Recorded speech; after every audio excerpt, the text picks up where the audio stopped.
کارە جوانەکانی ئەم گەنجانە ئەبینین ئەوە خۆی لە خۆیدا پەیامێکی جوانە. قوبات تاڵەبانی جێگری سەرۆکی حکوومەت یاریێمی کوردستان لە دیبەیتی پێشانگای تەکنەلۆژی تێکفێست بۆ داهێنان کە لە سلێمانی بەڕێوە دەچێت و دەستگای میدیایی کورسات سپۆنسەری میدیایی دەکات ڕایگەیاند. حکوومەتی یاریێمی کوردستان پلانی هەیە بۆ پشتبەستن بە سەرچاوەی مرۆیی و دەستی کاری ناوخۆیی، بەڵام ئەمە پێویستی بە هەماهەنگی پتە هەیە لە نێوان حکوومەت و زانکۆ و پەیمانگا و کەرتی تایبەت. وتیشی لەم کابینەی حکوومەتدا مۆڵەت بە 860 کۆمپانیا دراوە کە ئەوەش هەلی کاری بۆ زیاتر لە 48,000 دەستی کاری ناوخۆی ڕەخساندووە. ئێستا لەم سەردەمە بۆمان دەرکەوتووە کە حکوومەت هەموو شتێکی پێ ناکرێ، وازەحە. هەمومان ڕخنە و گلەیمان هەیە لە حکوومەت بەخۆشمەوە کە خۆم حکوومەتم، بەڵام ئەو کەم و کورتیانی کە حکوومەت هەیەی ڕەنگ بێ بە کەرتی تایبەتە پڕ بکرێتەوە. بۆ نمونە باسی هەلی کارەکەین. ئێمە لە حکوومەت خۆمان نەزانین کارمەندێکی یەکجار زۆرمان هەیە لەناو حکوومەت، 1,200,000 کەس موچە لە حکوومەت وەرەگرن، 750,000 فەرمانبەرمان هەیە بە مەدەنی و عەسکەری لەناو حکوومەت. بۆیە توانای حکوومەت بۆ ئیستیلامکردنی دەیان 1,020,000 تر کەمە، بەڵام لە بازاری کار لە کەرتی تایبەت ئەو مەجالە زۆر زیاترە. هەر لە دەستپێکی کابینەی نۆوە تاکو ئێستا ئێمە نزیکەی 860 مۆڵەتی وەبەرهێنانمان داوە بە کۆمپانیا کە بەپێی تەقیمی ئەو کۆمپانیانە و ئەو بەرنامەجانەی کە بەنیازن جێبەجێ بکەن 48,000 هەلی کارە ڕەخسێنێ. ئەوە 48,000 هەلی کار لە کەرتی تایبەت.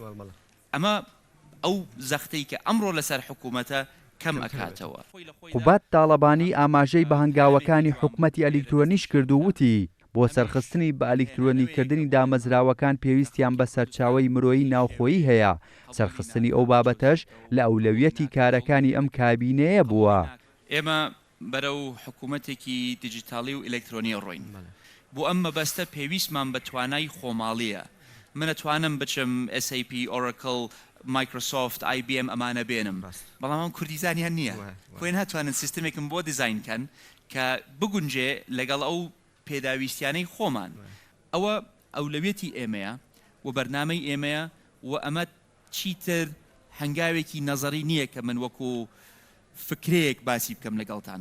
ئێمە دەستمان بە پرۆسەیەکی زۆر گشتگیر کردووە کە هەموو ئەو ئیشانەی کە حکوومەت ئەیکا بۆ هاوڵاتی کە پەیوەندی بە تاکی هاوڵاتیەوە هەیە داخڵی سیستمێکی ئەلکترۆنی کراوە، هەنگاوەکانی کەم کراونەتەوە، هەنگاوەکانی خێراتر کراون، پرۆسەکە شەفافتر کراوە، هەنگاوەکانی یەکسان کراون تاکو ئیشێک کە لە سلەیمانی ئەکرێ بە هەمان شێوە و بە هەمان ڕێکار لە دهۆکیشا بکرێ.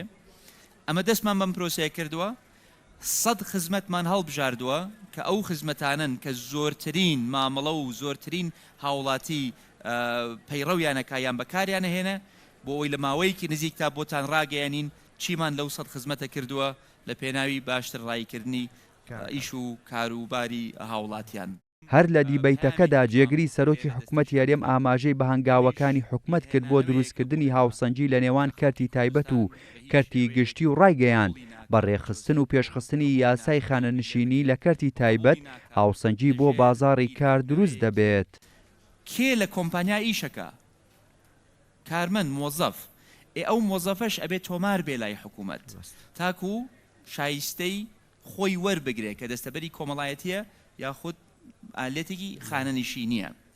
ئەمە وای لێ ئەکا هەم عەدەدی ئەو کەسانەی کە لە بازاری کارە ئیشەکەن زۆر زیاتر بکە، ئەو ناهاوسەنگی کە هەیە لە بینی کارمەندی ناو حکوومەت و کارمەندی بازاری کار ڕێک بخرێتەوە و هاندانێکە بێ بۆ ئەوەی خەڵک چیتر ڕوو لە حکوومەت نەکا بۆ ئەوەی ژانی تەمینکە بەڵکو لە بازاری کارە ژان و ئیشی خۆی تەمین بکرێت. ئێستا پاراستنی کارمەند لە کەرتی تایبەت زۆر لاوازە.